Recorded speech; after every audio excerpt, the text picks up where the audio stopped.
I ventured out this year. I left my job as the chief product officer at Dribbble to start a brand new company. And that company is gigantic. My goal is to help you master the new influential disciplines that are driving results within organizations, like product leadership taught by Ben Foster, the former CPO at Whoop. It's not just video courses. We're combining video lectures with take-home assignments and exercises, and then small group mentorship to really help level you up, and all at a cost that most companies' learning and development budget covers. So if you're interested, go to gigantic.is, that's gigantic.is, sign up for a course, and I'll walk you through everything that you need to know. And if you enroll and let me know that you heard about this on Rocketship, I've got a special discount for you.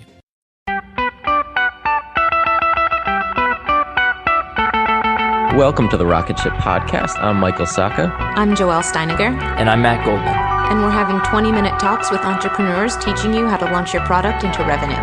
Check out our book at howtobuildarocketship.com to reserve your launch discount and to download a free chapter. In today's episode of the Rocketship podcast, Brad Flora, founder and CEO of Perfect Audience, talks all about the recent acquisition of his company. He shares the ups and downs of the entire process and the unexpected points along the way, including things that have changed post-sale. We'd like to take a moment to thank our awesome sponsors. CodeShip makes continuous delivery simple and easy. Go to codeship.com/rocketship to get 20% off 3 months. We'd also like to thank InVision app. InVision is by far the best prototyping and collaboration tool on the market. Go to InVision app/Rocketship to get the starter plan free for 90 days. Customer.io is a modern email platform built for startups. Go to customer.io/Rocketship to start sending emails that convert. Welcome to the Rocketship podcast. We're here with Brad Flora, the founder of Perfect Audience. Brad, welcome. Thank you very much. Absolutely. So give us the quick pitch for Perfect Audience. Perfect Audience is the fastest and easiest way for businesses to retarget their lost website visitors so they can get more conversions and sales. It's a self-service retargeting platform. Very cool. Yeah, and retargeting is a rather new industry, right? Within the past year, this has kind of flourished.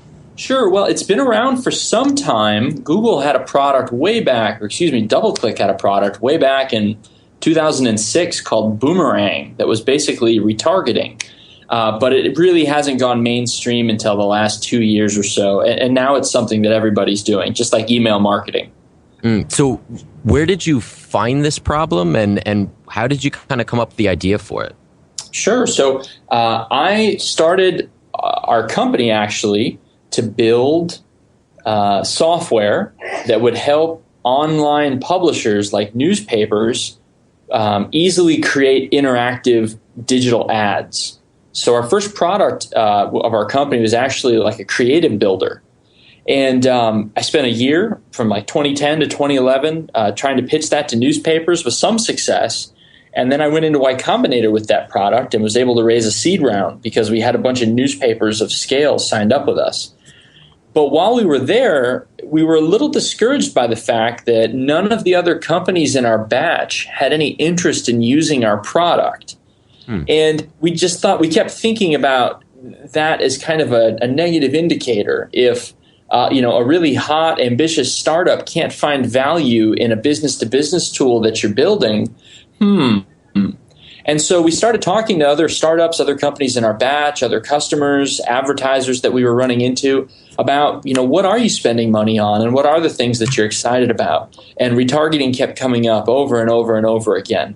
And so about 6 months after we came out of YC, we'd had enough difficulty working with these crazy newspapers on this first product that we decided to kind of tear all that up and build Perfect Audience, a really easy retargeting platform that our peers and all these other advertisers we'd met could benefit from. Yeah, actually, one of the things I love about how you built it is that you made something that maybe a lot of people didn't understand. You made it accessible and easy to understand.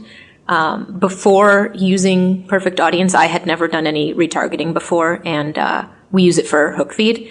It's actually the only advertising we do is through Perfect Audience for HookFeed. And I love the like webinar setup that you guys had and all the onboarding. It took something that I had never done or really thought much about, and within an hour or two, I was up and running with ads and everything. Well, that's great. We put a lot of time into it, and that came down to some advice we got from some of the Y Combinator partners, which was, hey, this is a new earth thing. If you can be the people that introduce this concept to folks and help them be successful with it, that's creating a lot of value. And if you can just stack up all that value, you'll be doing a good job. So what other things did you do to educate people on retargeting and grow your audience so rapidly? Well, the first thing we did was we really put a lot of emphasis on documentation early on. On day one when we launched the product, which I think was like October 5th or something like that, we made sure we had a really long FAQ. And that was basically our documentation. But I don't know, it was something like 30 questions, and it was very detailed.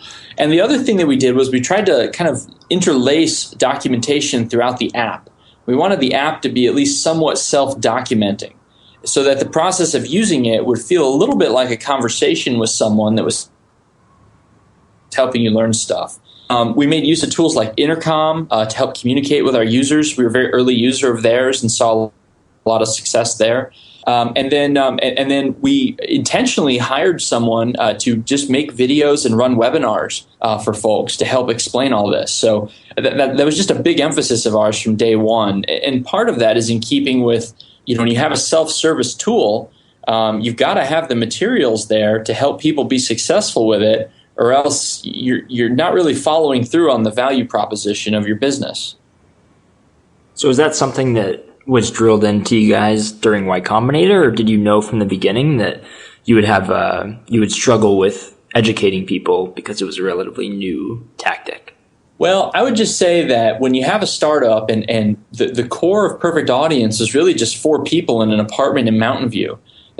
We built the app together. We launched the thing. We didn't hire a 5th person for, something like 6 months after we launched. And it was really the 4 of us that made all this. And we just had to look at our strengths and what we could do. And we knew that the 2 developers could build a great self-service experience. We knew that the other guy could, Tony, our director of customer success, could help customers be successful and be great with them on the phone and answering their questions. And that left me, and I was an English major, so I thought, well, I can make stories and explain things to people pretty well. I've got a journalism background, so we just started cranking out documentation to make sure that nobody could fault us on that front. Well, I'll say whatever you did worked, because the latest news with you guys is that you were recently acquired. Thank you. We were, yes. Very exciting. Yeah, that's extremely exciting. And I was hoping to actually talk a little bit about that today as well. We haven't had a discussion like that on the show before, and I think there's a lot to be learned about what an acquisition looks like and even why you choose to do it at certain time periods. I'd love to know a little bit of the backstory of if you were seeking the acquisition heavily or if it kind of came in your lap or what happened there. Sure. So at a kind of a macro level, we launched Perfect Audience in October of 2012. And that winter was spent just sweating it out, worrying about, is this going to work? Are we going to get enough customers over the holidays to build a real business? We'd spent a lot of our investment money on the first product, and we spent a lot of it just funding 2012, the process of us building Perfect Audience. So the winter was lean times. And then 2013 was spent building out, once we saw that people liked the product and there was actually going to be an opportunity there, it was spent hiring and how do we find 10 more people to join our team as we grow. And they need to be the right people at the right time to solve the problems that we're facing and also the ones that we're going to be facing. And we had a lot of technology we needed to build that year in 2013. We had a lot of decisions we needed to make about how we were going to work with customers and what we were going to do for them and what we weren't going to do for them. And near the end of 2013, we felt like we'd actually figured out a lot of that stuff. Our revenue was growing in double digits month over month. We had just hired someone away from Google to manage our agency relationships. We had this 8-person engineering team that was cranking out code very swiftly and really getting along together. It was a really great feeling, very fulfilling to kind of get to that point. And around that time in November of 2011, one of our customers, Marin Software, which is a big publicly traded company that helps large brands manage their Google, Facebook, and display advertising, approached us. They'd been very happy with the experience of using Perfect Audience, and they had decided that they wanted to get into the display game in a more substantial way than they had. And so, it all began with an email sent over in, I think, mid-November saying, hey, we'd love to do a phone call. And we knew of them as a customer, and we talked to them at some trade shows. And so we did a quick call, and they just wanted to confirm some facts about our platform. And then, they invited us in to do a demo.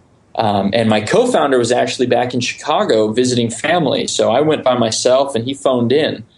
And when you do a demo for a customer or a company, you expect 2 or 3 people to be there.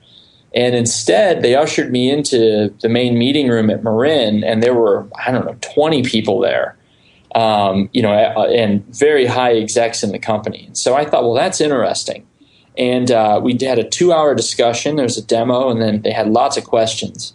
And that was kind of how it started. Apparently that went well, and they invited me back for a follow-on conversation with the CEO about a week after Thanksgiving. And they said they were interested in talking about an acquisition. And we said, well, we're not looking to sell right now. We have no need to sell. We're profitable. We're growing. We have this awesome team. We're really happy. We're independent. We don't really owe anybody anything. But we're a startup, so we'll hear what you have to say. And that's kind of how it began. This episode is brought to you by Miro. So when I was at Dribbble, over the 6 years, there was one tool that we would always use when we were doing cross-team collaboration. Whenever the collaboration started to get complex, we would bring in Miro. It made it incredibly easy to align stakeholders across regions and time zones and definitely teams with ease. And we were able to do all of that while being a completely remote team. It also has integrations into Jira, Azure, Rally, a lot of the tools that you're using already for product management and engineering. So you can import tasks from them as native cards, and it helps you see the big picture. It also helps stakeholders to understand what work needs to be done. It was incredibly valuable. And then they even have an estimation app that gives you a clear understanding of the work scope, lets you identify gaps, and then it has the ability for you to set clear expectations for delivery, especially when you're working across functions. So your first 3 Miro boards are free forever when you sign up today. Go to Miro.com/podcast. That's Miro.com/podcast. So did you know going into that big meeting that this was something more than a product demo? Well, I have been in this situation multiple times throughout, let's say, 2012 and 2013. Big companies employ people known as corporate development people. And their whole job is basically to send emails to startups and people like that and invite them in and have them do a demo. And then they sit back and use that information and make decisions and maybe pursue an acquisition. And It's usually almost always a huge waste of time, just a massive, epic waste of time. And so, to all those startup folks out there listening, if you get an email from a corp dev person, it's time to put on the skepticism hat immediately. Because they get paid to waste your time, and you don't get any of that money that they get paid. So when we got reached out to by someone in corporate, we got the email, and of course I go to LinkedIn, you got to look the person up. Oh, corporate development. So, but my policy was I'll do one meeting. Or one call, and take it from there. But you kind of have to you have to be intentional about it. If you don't kind of have some rules of the engagement laid out mentally beforehand, it can just waste a lot of your time. So I went into that call thinking I'm just doing a call. That's it. But the call was kind of intriguing. So they asked me for the demo, and I said, okay, it's just going to be this demo, and then that's it. And then the demo, like I said, was very unusual. So once you kind of figured out that they were really serious about acquiring you, did you have any pressure from your investors to start shopping around to other companies to see if you could drive the price up? Of course. I wouldn't even call it pressure. That's just the smart thing to do. So, once we knew that there may be a market for our business, we started thinking, might there be other people that are interested? And so throughout the winter of 2013 into 2014, some of our investors were making introductions, and I was, while having ongoing discussions with the kind folks at Marin, I was also taking meetings with all sorts of companies, and a lot of the usual players that make acquisitions in the startup world, and also companies that maybe are a little bit less known but are prominent in the ad space. So absolutely, that was a big part of my job as the CEO and co-founder of the company, was to take meetings like that. So what was it like approaching your staff and saying, we have just sold? So that was, we waited until basically the deal was about to close before we told, the team. Okay. So it was very late in the process. We felt that as close as we were, just the more people you tell about anything, the more likely it is to get out. And once it gets out, bad things happen. I read my TechCrunch. Anytime you read about a leaked deal like that that's in negotiations, nobody's happy about that.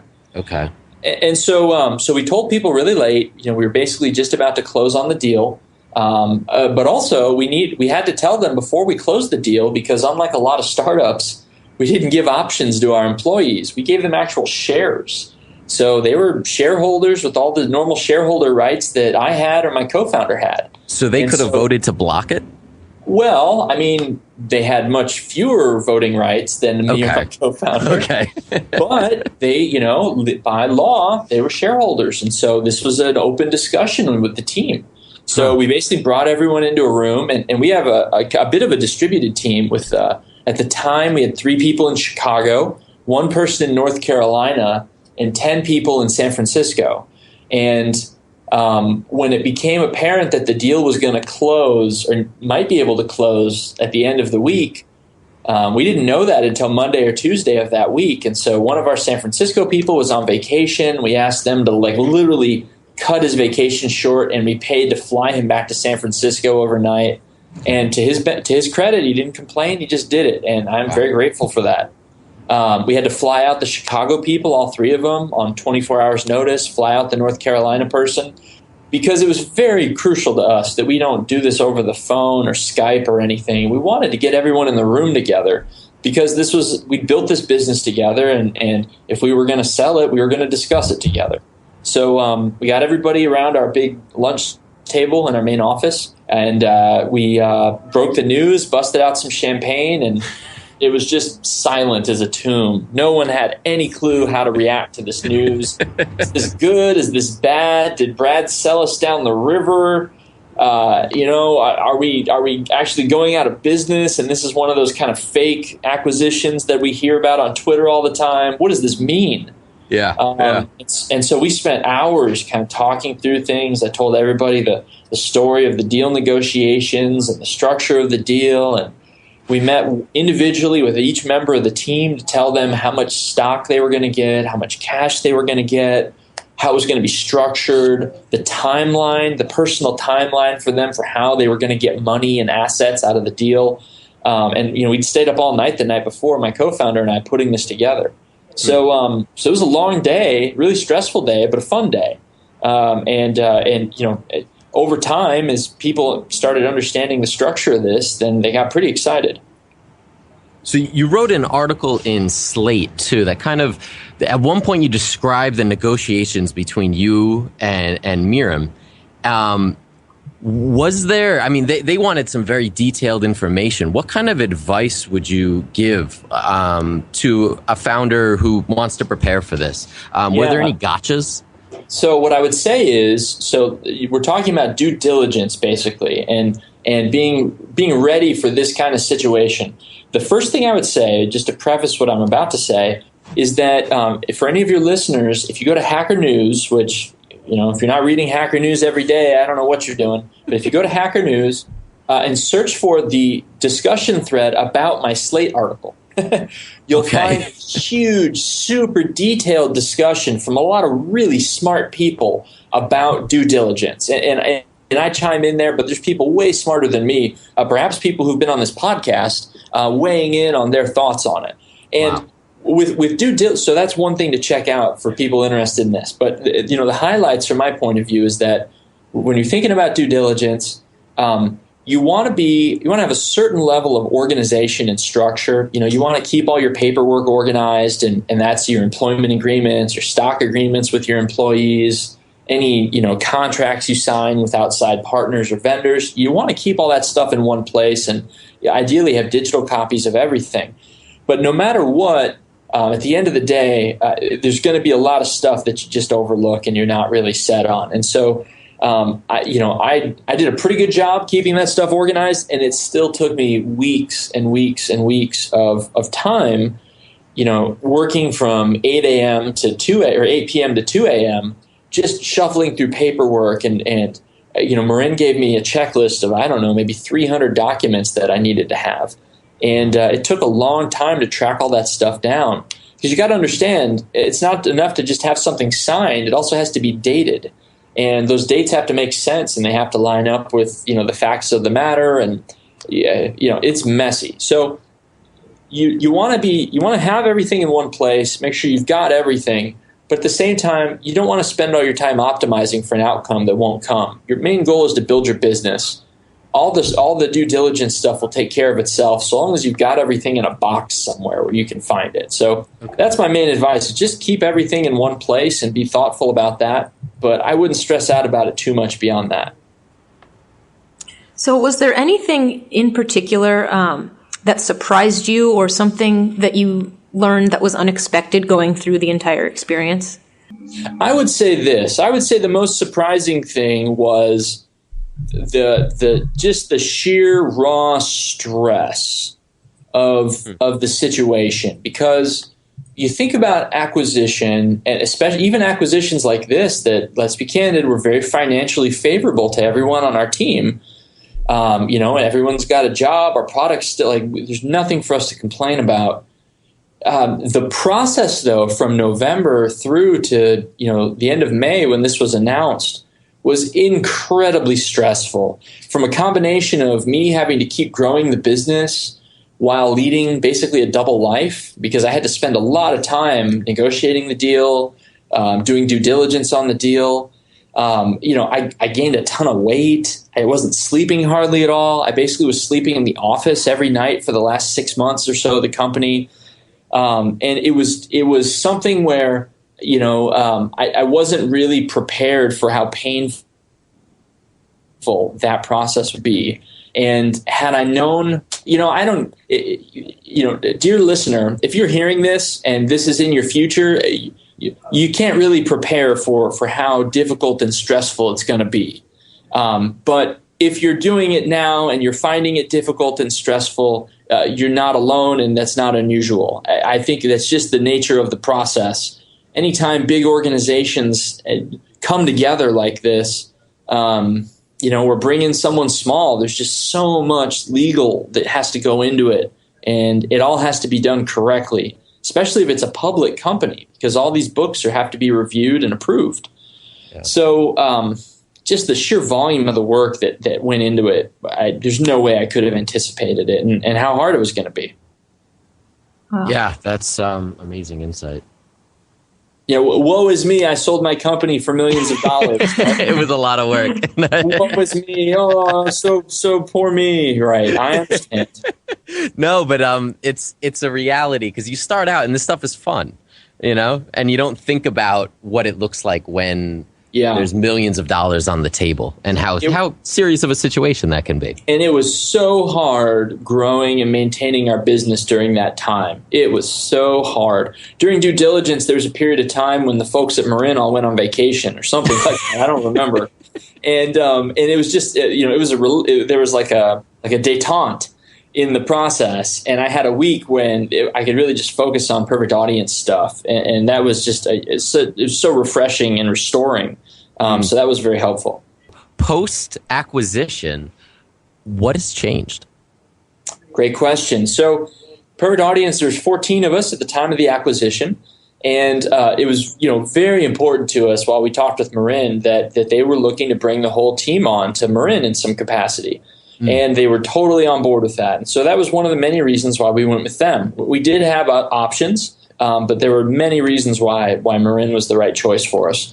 And so the whole team came over, and so today, in a lot of ways, not that much has changed. We still have engineering and sales in San Francisco. All of our support team in Chicago has just moved over to Marin's Chicago team. Our remote guy in North Carolina is still working from home. And so a lot of the structural stuff is very similar to how it was before. Now, instead of working out of a weird condo in Soma, we're working out of the Salesforce building in downtown San Francisco, and our team is in one corner of a floor that has 80 engineers, which is very different. But we're all still in the same vicinity to each other, working away on things. It's not all that different day to day, and especially for the engineers, not that much has changed functionally. On the business side, we are now engaging with customers far beyond the scale and caliber of the customers that we had access to on our own. Marin works with many of the greatest companies on the planet, companies like Macy's and Hotels.com, and figuring out how to bring retargeting to those companies in a way that takes advantage of the great search work that they're doing with Marin, all the Google ad management and all the data that comes out of that, is actually a pretty fun product challenge.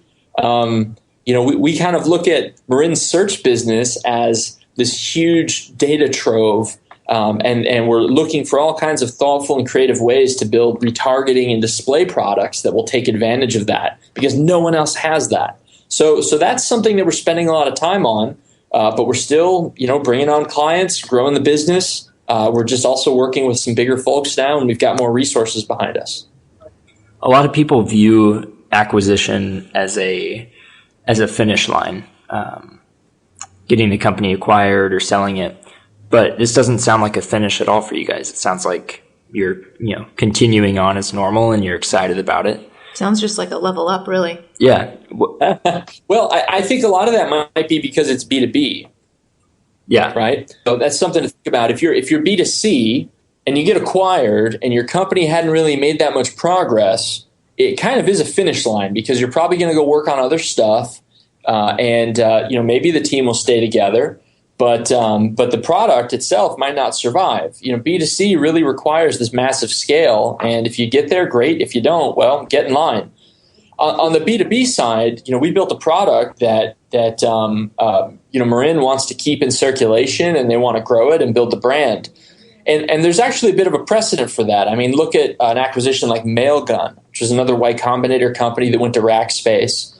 That was years ago, and you can still sign up for Mailgun. You can still go use it. There's a team running it. There's a manager that manages it, and that's an ongoing concern. Look at Wufoo, similar case, a bit more consumery, but still B2B, and they're still out there in the market after SurveyMonkey bought them, providing service and building the business. So, I think there's a bit of a precedent for these kind of SaaS B2B products where if they've got traction and they're providing value to the acquirer, there's no reason they can't stick around. So where can we keep up with you and Perfect Audience online? Sure. So I've got a Twitter account. Anyone can follow me on Brad Flora on Twitter. And then, Perfect Audience, we've got a blog. We are pushing out new product updates left and right. Now that we're kind of back to work, we've solved a lot of customer problems, things that we had a meeting about a month ago, and we just went through the big feature request list that is building in our support queue. Yeah. And we marked a ton of stuff, and we're just cranking through it. It's awesome. Good. So, well, we're so glad you guys are still rolling. Well, that's great to hear. And we are too. Yeah. So yeah. I mean, check out our blog, check out our Twitter account. We're at Perfect Audience. moving ahead, building a business. Cool. Awesome. Well, thank you so much for joining us. Yeah, thanks a lot. Thank you for having me. Cheers.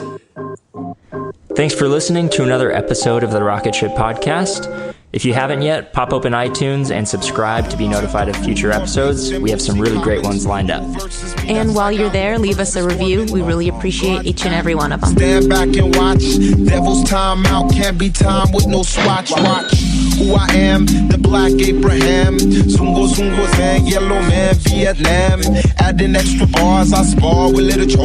Taking kingdoms from czars. Winning more wars than the Moors. Now what's the deal, star? I seen the devil spar with the law. Mathematics was the key to set my whole race free. You might debate we, a refugee, no harm hurt me. Dying thirsty from the struggle to my own hustle bubble. On the low, always need to show the free bar right. The righteous Asiatic thinker while they talk rock light. Sipping lies like the Molly Burgundy. Molly back and see the fifth when Ollie clapped and John will tell you keep you locked in. Always need to show the free bar right. The righteous Asiatic thinker while they talk rock light. Sipping lies like the Molly Burgundy. Molly back and see the fifth when Ollie clapped and John will tell you keep you locked in. We're all around, you got to recognize and witness this mister who's swift enough to knock you out with mic fitness. Hands blister from holding mics tight. Some say it's fight night, but those are all after the F, cause I'ma take away your breath.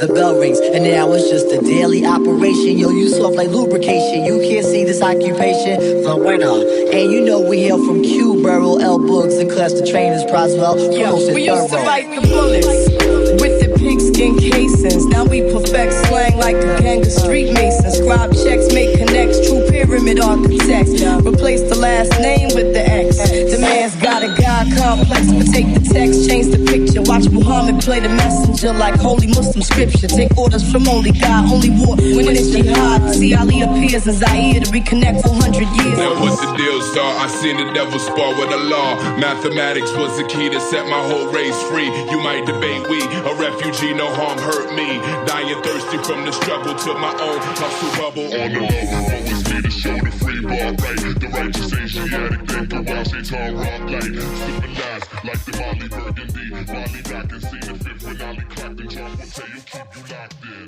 Always need to show the free bar right. The righteous Asiatic thinker while they talk rock light. Hey, my name is Lovan Rumpf, and I've been working my ass off as a celebrity stylist by day and a podcast host by night. At the Low Life Podcast, it's all about keeping it real. We're talking fashion, beauty, to religion, sex, drugs, mental health. I mean, there's no topic off limits here, and vulnerability is mandatory. You can find my podcast, The Low Life, that's L-O, no W, everywhere and anywhere you listen to your podcasts. New episodes are out every Thursday. We'll see you then. It's pretty eerie, you know. You're in a place that no human's ever been before. This is Armchair Explorer, where the world's greatest adventurers tell their best stories from the road. And 4 of us were swept down the side of the mountain, and then I knew there was no way out of this thing. From the heart-pounding to the inspiring and the downright insane. Find Armchair Explorer, a part of APT Podcast Studios, wherever you get your podcasts. Go and find what it is in the world that matches that wildness in yourself.